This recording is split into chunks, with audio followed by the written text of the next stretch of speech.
Hi, I'm Jim, W6LG, your ham radio Elmer. Welcome to my radio room here in Rockland, California. I've been asked many times, what is ham radio? And I've answered it several times here on YouTube. The question comes up just about as often, why ham radio? Why ham radio? Why do you do ham radio?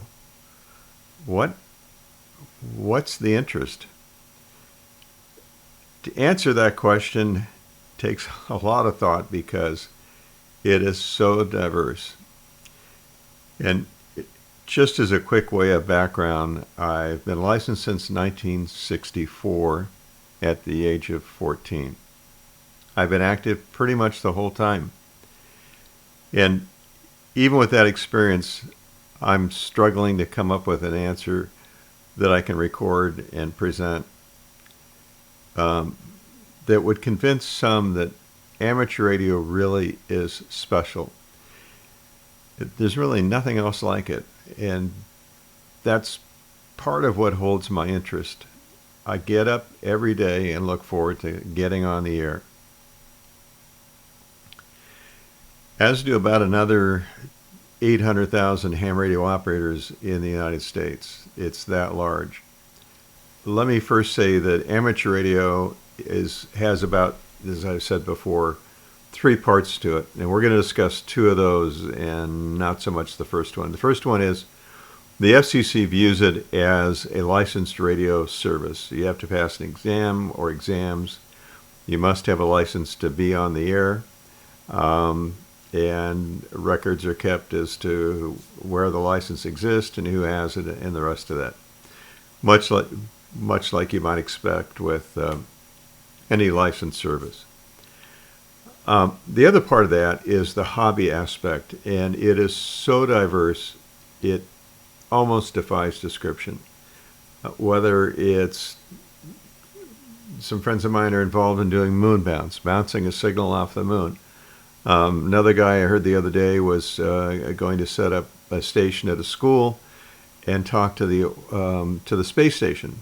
The timing of that has to be just right when it's overhead, and it's going to set up an antenna, and apparently it's not all that hard. There are licensed amateurs on the orbiting space station. The third part of it is the friendships that we make. And as amateur radio operators with the appropriate HF license, we can make friends all over the world, and those friends can last a lifetime. And I have friends in many countries that I've known for more than 50 years, and we still keep in contact. If we don't meet on the air, we meet other ways. And that's another part of amateur radio and the hobby, is that we can meet on the air, and we can also, and that's a way to meet folks, and then we can either go to Skype or Zoom or WhatsApp or any number of platforms. So 3 parts: licensed radio service, an amazing hobby that involves electronics and all kinds of things, and 3, the friendship that we make over time. A friend of mine in Florida, Paul, W4PMH, said it best. He said that his definition of amateur radio is that it is magical. I speak into a mic connected to a black box, and some force departs my antenna, bounces off a reflective surface I can't see, and bounces back to Earth a few times. That's magical. I like the way Paul said that so much that I've kept that recording, and it reminds me of how amateur radio has impacted his life. He was interested in it as a kid, didn't get licensed, ran a business, got all of that done, and is now retired, and he has the time to get on the air. Many ham radio operators are retired, and part of that has to do with finding the time to do it. For a lot of folks, there just isn't the time. In some cases, there just isn't the money to do it. Why ham radio? why do I wake up in the morning and think about ham radio? Because it's a thrill. Now, amateur radio, there are three basic licenses. And by the way, each of those licenses can be obtained by taking a course. And the best course that I've seen, and this is not, they're not paying me to say this, I happen to firmly believe it, it's hamradioprep.com and hamradioprep.com, all one word. And in fact, I've approached them and asked if I could discuss it, and they said, sure, of course. They will add a discount if when you go to sign up for one or all of the courses, and I would recommend you take them all and get through all of the licenses at some point. Put in my call sign, W6LG, W6LG. That's something too. Why ham radio? My last name is Heath, but I'm better known as Jim W6LG. It's Heath is my last name for many folks is W6LG, and those are my call letters. Those happen to be call letters that have only been issued twice, and I'm lucky and was lucky enough to pick it up as a license many years ago, as a call sign many years ago. So I answer to Jim W6LG about as much as I do Jim Heath. And that's just how big and how important it is to me. It's just so much fun. Let's break Why Ham Radio down into two more categories. There's one category of license that really is UHF, VHF privileges, which basically might mean a handheld or a mobile radio, and the range is fairly limited.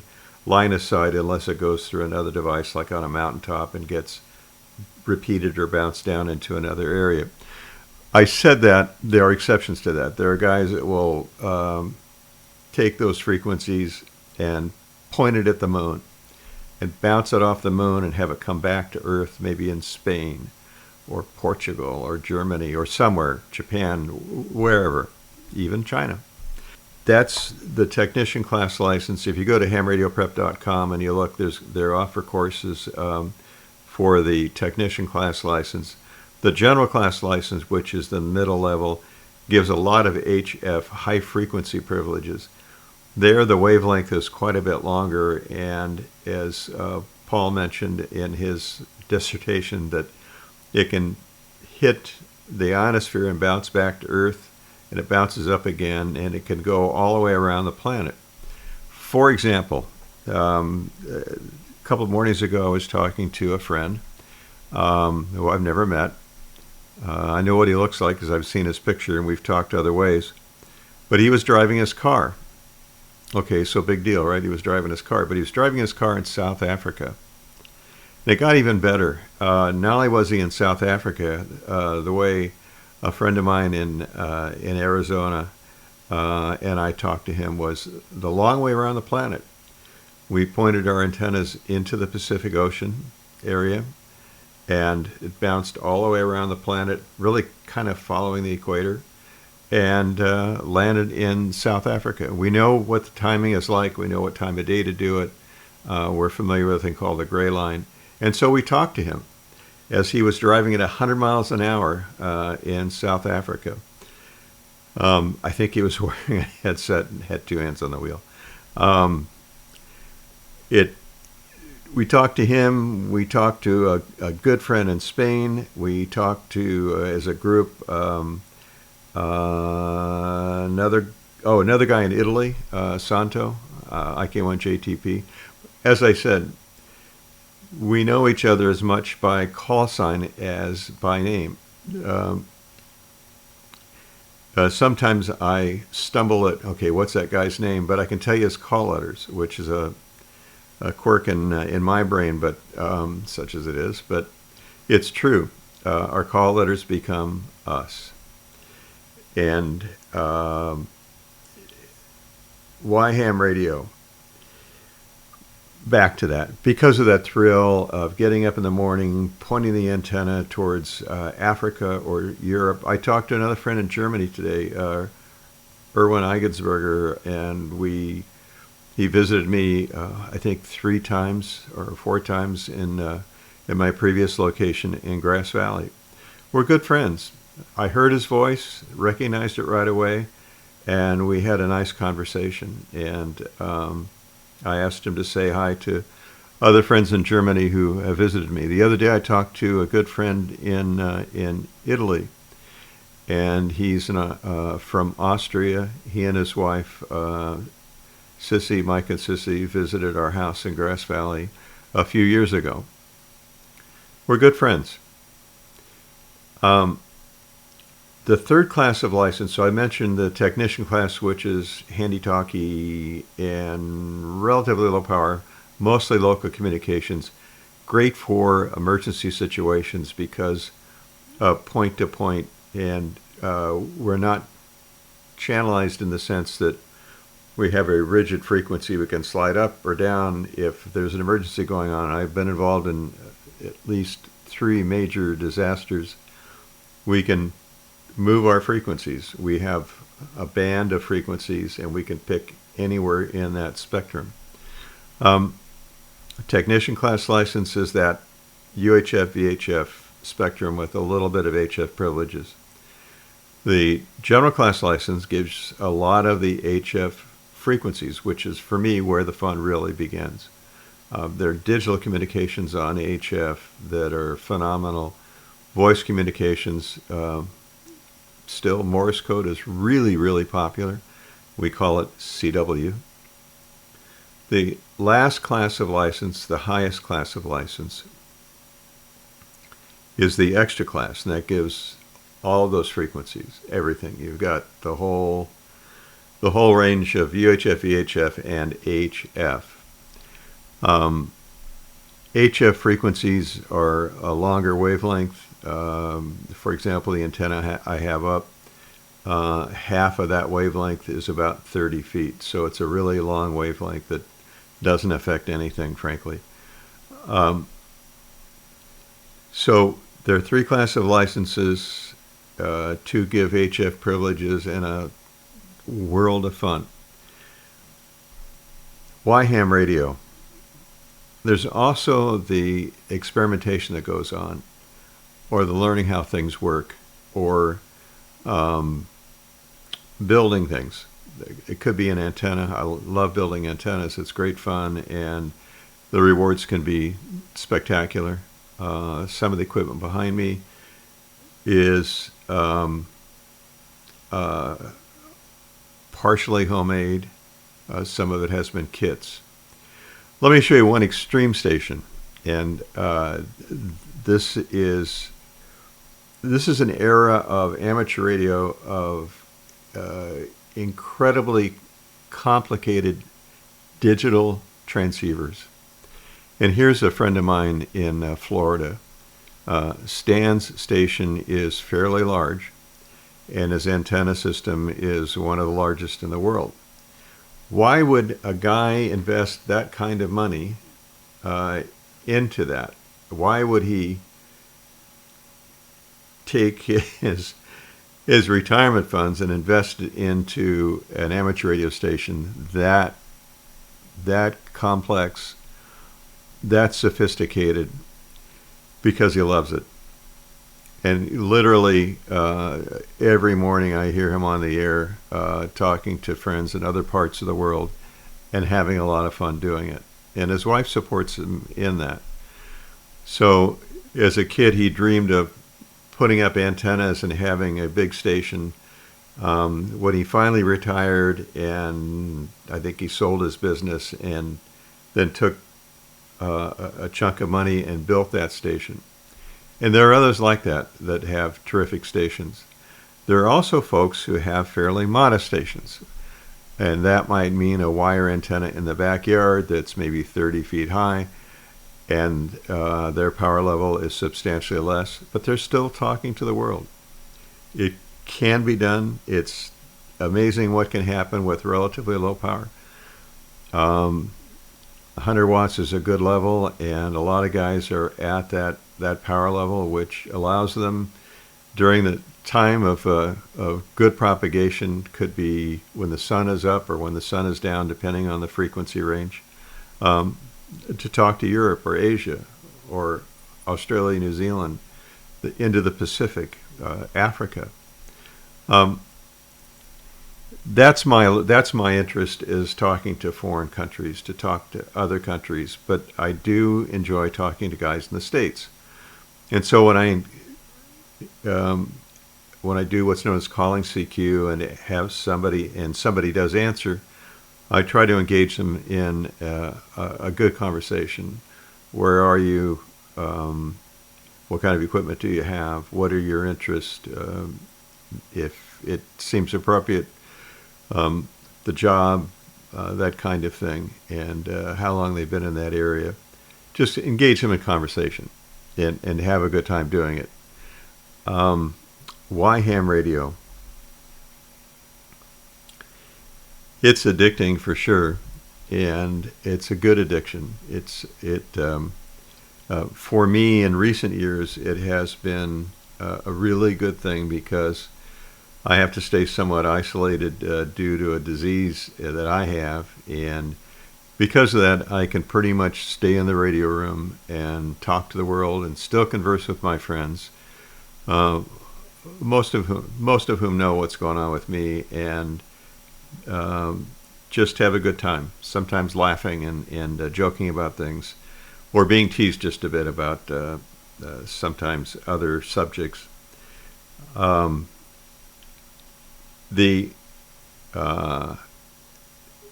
the hobby part of it is so broad, I don't even know where to begin. I began with my interest in talking to other countries, but there are some guys and it is mostly guys, unfortunately, who enjoy the digital aspects of it, and they've got computer-driven transceivers, totally computer-driven, and they can engage other totally driven computer transceivers and exchange a quick report, a quick conversation, or not. It could be longer, or send pictures, or build things that benefit the station. The range of equipment that we have, because we're very fortunate to have some major manufacturers of amateur equipment, and I'll bring up a few slides on the screen as I'm talking. They range in price from this one, which is about $1,100, brand new. It's one of the best transceivers on the market. Granted, that's a lot of money, and for some folks it's too much money, but if that is in the budget, it's a great choice. And they range from there up to more than $10,000. Here are some that I'm very familiar with. This is made by a company in Japan, and it is a lot of digital stuff on the inside. This is made by Yaesu. This one's made by ICOM. By the way, the first one that I showed, the ICOM 7300 is the model number. It's the most popular amateur transceiver ever manufactured. They have sold boatloads of those things. Great company, nice folks. Back to why ham radio. As Paul said, it's magical, and it is. So whatever your magic is, you can do it. Whether it's building, talking, satellites, moon bounce, practicing your French or your German. All those things can be done via ham radio. I don't want to underestimate the building. Some guys will buy older equipment. They're in some cases their budget is really limited. I talked to a guy the other day, and he bought a transceiver that was a highly priced one many years ago. It still works great, but it's analog. It isn't digital, and so it's not as desired as some of the new digital ones, which do some really neat tricks. For $175. He's gone through it and studied how it works and replaced the parts that need to be replaced. And I've talked to him on the air a couple of times. He's in Canada, and he's fixed it up, got it to work, and it sounds great. And we were both talking to a guy. No, we were talking to Irvin in Germany. As you can tell, I go back to talking to foreign countries because that really is the thrill for me. For many, it is emergency communications, and the aspect of that of giving back to the community. And in many cases, amateur radio operators spend a small fortune setting up repeaters on mountaintops in the UHF VHF spectrum to provide emergency communications when they're needed. I was at many years ago, I was at a Board of Supervisors meeting, and one of the members of the board held up a cell phone and said, "Well, I have this, I don't need ham radio." That was great until there was a disaster, and for a couple of days there was no cell service. Amateurs provided backup communications for one of the fire departments here in California. Also, it's hard to get a group together on a cell phone, and with ham radio we can easily get a group together, any number of guys, again it's guys in many cases, can meet on a given frequency and exchange the information. During one of the disasters that I was involved in, which was a major fire, we had people at each of several locations, the high school. There was a place where people could go who had to evacuate. It was a huge number. The fairgrounds, the whole community pitched in. And at each of those locations, the high school, the movie theater, wherever it was, the radio station, we had amateurs there should someone need care. The fire department was way too busy. Cell phones really weren't popular at that time. And a ham could get on the air and call for help if it was needed. When you've got a crowd that big, oftentimes things happen. Why ham radio? The fact that there's almost 800,000 of us, I think, says a lot about why, because it is a wonderful thing to do. If you're interested in getting your license, or if you know of someone who's interested in getting their license, I think you can buy the course for someone as a gift. So again, use my call sign. It is W6LG. Just that's all you have to enter, W6LG. And I think the discount is fairly large. I believe it to be, I think what I was told was 20%. And it is one of those courses where you're guaranteed to pass. It is so well presented, it is just unreal. So if you've got an interest, this is the time to do it. Let me say this too. There is no better time to get a ham radio license than now. It could be that right now is the best time for a whole bunch of reasons. Not sure where the licensing structure is going to go. It could be that the tests become a lot harder. I don't know. But with the program that's out there from that one particular organization, which is pretty large, this is the way to go. Don't try to do it on your own. Take the course and go take the test. And I would encourage anybody who is taking the test to go for the highest class license. You have to pass the tech and then the general, and then to get to the extra. But I know of some folks who've taken the course and passed all three tests in one sitting. The courses are just that good. Anyway, as I said before, I'm known by my callers as much as anything. I was going to say I'm Jim, W6LG, which is often the way I end a YouTube video. So let me say that, and if you have not subscribed, I would encourage you to do that. I do teach a few things. I've got a couple of hundred YouTube videos, and as you can see, edging up slowly towards 50,000 subscribers, and I'd really like to get there. I'm Jim, W6LG, your YouTube Elmer for ham radio in Rockland, California. Thanks for watching. 73.